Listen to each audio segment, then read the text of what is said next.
30-40 টাকা হিসাব। আমার পকেট থেকে টাকা পড়ে গেলে 1000 টাকার নোট আমি তুলি না কেন? কারণ ওই টাকা তুলতে গেলে যে সময় লাগবে সেই সময়ের মধ্যে আমার মোবাইলে 2 লাখ টাকা ক্যাশ ইন হয়ে যায়। ও কাকা, ওর পিস্তলে বুলেট থাকলে আমার পিস্তল থেকে কি গোলাপ ফুল বেরোবে? এক্সকিউজ মি, আপনার নাম্বারটা কি পেতে পারি? মানে যদি আবার কখনো বিপদে পড়ি এই জন্য। বিপদে পড়লে আমাকে না, 999 ফোন দিবা। হ্যালো বন্ধুরা, সবাই কেমন আছো? Welcome back to my channel. আজকের এই ভিডিওতে আমরা দেখব নাটকের অ্যাক্টরদের কিছু ভাইরাল ডায়লগ। বুঝলি ভাই আজিজ, আমার ননদ কিন্তু খুব কেয়ারিং। যে ঘরে যাবে সে ঘরে একদম জল করবে, আলোকিত হয়ে যাবে। 100 টাকার বাল্ব তো যেই বাড়িতে লাগাবো সেই বাড়ি পুরো আলোকিত হয়ে যাইব। গাইস, আপনাদের প্রিয় অভিনেতাদের ডায়লগ শুনতে চাইলে পুরো ভিডিওটি শেষ পর্যন্ত দেখবেন এবং আমাদের চ্যানেলটি সাবস্ক্রাইব করে এই ভিডিওটিতে একটা লাইক দেবেন। তো চলুন ভিডিওটি শুরু করা যাক। রুকো যারা, সবার করো। গাইস, আজকের ভিডিও শুরুতে রয়েছে আপনাদের ফেভারিট অ্যাক্টর আরশ খানের কিছু ডায়লগ।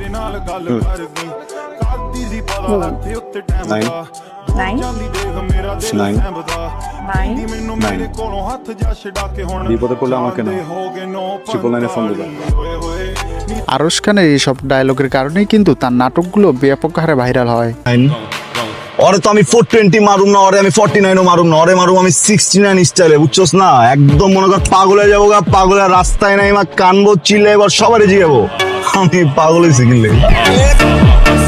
আরশ খানের ডায়লগগুলো আপনার কাছে কেমন লাগে তা অবশ্যই কমেন্ট করে জানিয়ে দেবেন। গাইস, তারপর রয়েছে বর্তমান সময়ের জনপ্রিয় অ্যাক্টর নির্জয় নাহুল। নির্জয় নাহুলের অসাধারণ ডায়লগের ফলে কিন্তু তার নাটকগুলো বর্তমানে ট্রেন্ডিং এ রয়েছে।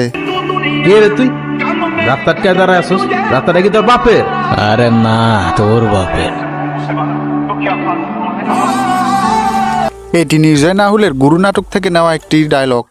গুরু, আমরা কিছু করি নাই গুরু, আমরা সব মনসুর ভাইয়ের কত মতো করছি গুরু, আমার মাফ করে দে গুরু। এত তাড়াতাড়ি ভিজিয়ে দিলি?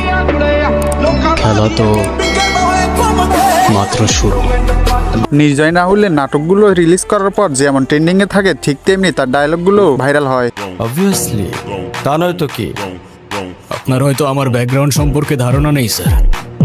আপনাদের মতো সো কল্ড বিজনেসম্যান আমার বাবার অফিসের লাইন দিয়ে দাঁড়িয়ে থাকে। গাইস, তারপর রয়েছে শিল্পপতি আজিজ নাটকের ভাইরাল ডায়লগ। বুঝলি ভাই আজিজ, আমার ননদ কিন্তু খুব কেয়ারিং। যে ঘরে যাবে সে ঘরে একদম জল করবে, আলোকিত হয়ে যাবে। 100 টাকার বাল্ব তো যেই বাড়িতে লাগাবো সেই বাড়ি পুরো আলোকিত হয়ে যাইব। নিলয় আলমগীরের ডায়লগগুলো আপনার কাছে কেমন লাগে তা অবশ্যই কমেন্ট করে জানিয়ে দেবেন। গাইস, তারপর রয়েছে মোশাররফ করিমের বর্তমান সময়ের একটি ভাইরাল ডায়লগ। কেউ আবার উইরে উইরে মারতে হইব না তোমারে। কেন মারতে হইব তোরে? আইলেও অসুবিধা নাই কাকা, এইসব সার পোকার আত্মা ভাঙ্গন আমার লেগে 10 মিনিটের মামলা।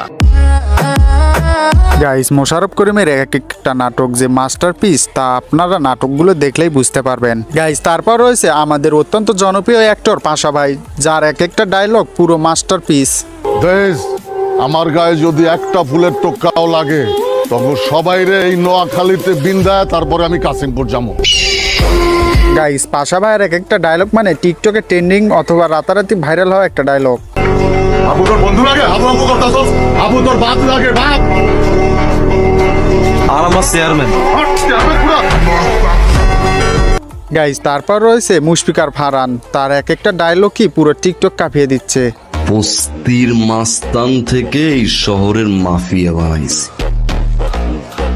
আর যে মাফিয়া বানায় শেখে সিক্রেট মাফিয়া। গাইস, আপনার কাছে মুশফিকার ফারহানের ডায়লগগুলো কেমন লাগে তা অবশ্যই কমেন্ট করে জানিয়ে দেবেন। তুমি কে? Mafia, secret mafia. আজকের ভিডিওতে অন্তত 100টা লাইক কমপ্লিট করে দিলে আমি দ্বিতীয় পার্ট নিয়ে হাজির হব। আর আমাদের চ্যানেলটা সাবস্ক্রাইব করে আমাদের সাথে থাকবেন। তো গাইস, আজকের ভিডিওটা এই পর্যন্তই, দেখা হবে পরবর্তী কোনো ভিডিওতে। তো সবাই ভালো থাকবেন, সুস্থ থাকবেন, আল্লাহ হাফেজ।